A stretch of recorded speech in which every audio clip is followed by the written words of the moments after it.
ለአራት ተከታታይ ቀናት ሲካሄድ የቆየው የኢትዮጵያ መሰረተ ልማትና ኮንስትራክሽን ሳምንት አውደ ርዕይ ተጠናቀቀ። በአዲስ ኢንተርናሽናል ኮንቬንሽን ማዕከል ለአራት ተከታታይ ቀናት ሲካሄድ የቆየው የኢትዮጵያ መሰረተ ልማትና ኮንስትራክሽን ሳምንት አውደ ርዕይ ተጠናቋል። ከአውደ ርዕዩ ጎን ለጎን በተካሄደው የፓናል ውይይት ከ2010 ዓ.ም ጀምሮ የማሰራጫ መስመሮችን አቅም ለማሻሻል በተሰጠው ልዩ ትኩረት የመሰረተ ልማት ማዘመንና አቅም ማሻሻያ ፕሮጀክቶች ተግባራዊ በመደረጋቸው ከፍተኛ መሻሻሎች እንዳሉት ተነስቷል። ባለፉት 8 ዓመታት በ74 በመቶ ያደገውን የኃይል ፍላጎት ምላሽ ለመስጠት አገልግሎቱ በመቶ ከተሞች የኤሌክትሪክ መሰረተ ልማት የአቅም ማሳደግ ፕሮጀክቶች እያከናወነ እንደሚገኙም ተጠቁሟል። የስማርት ኢነርጂ ቆጣሪ ሽፋንን ከ1 በመቶ ወደ 5 በመቶ ለማሳደግ እየተሰራ መሆኑ የተጠቀሰ ሲሆን የኢንዱስትሪ ደንበኞች አስተማማኝ የኤሌክትሪክ አገልግሎት እንዲያገኙ ለማስቻል በተለያዩ አካባቢዎች 400 ሜጋዋት አቅም ያለው ዴዲኬትድ የኤሌክትሪክ መሰረተ ልማት መገንባቱ ተጠቁሟል።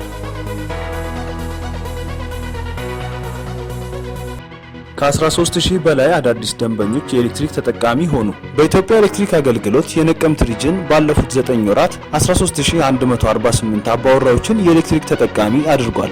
አባወራዎቹን የኤሌክትሪክ ተጠቃሚ ለማድረግ 76.9 ኪሎ ሜትር መካከለኛ መስመርና 95 ኪሎ ሜትር የዝቅተኛ መስመር ዝርጋታ እንዲሁም 101 ትራንስፎርመሮችንና 3995 ፖሎች በነቀምት ሪጅን ተተክለዋል። እንደ ቴሌኮም፣ ውሃ ልማትና ጤና ጣቢያዎች ያሉ ከ50 በላይ የህዝብ አገልግሎት ተቋማትን ኃይል ተጠቃሚ ለማድረግ 43.75 ኪሎ ሜትር መካከለኛና 2.715 ኪሎ ሜትር የዝቅተኛ መስመር ዝርጋታ እንዲሁም 52 ትራንስፎርመሮች ስራ ላይ ውለዋል። በሌላ በኩል የኤሌክትሪክ መቆራረጥን ለመቀነስ 302.6 ኪሎ ሜትር መካከለኛ መስመርና 783 ኪሎ ሜትር የዝቅተኛ መስመር እንዲሁም 631 ትራንስፎርመሮች ላይ የመልሶ ግንባታ ስራ መከናወኑ ተገልጿል።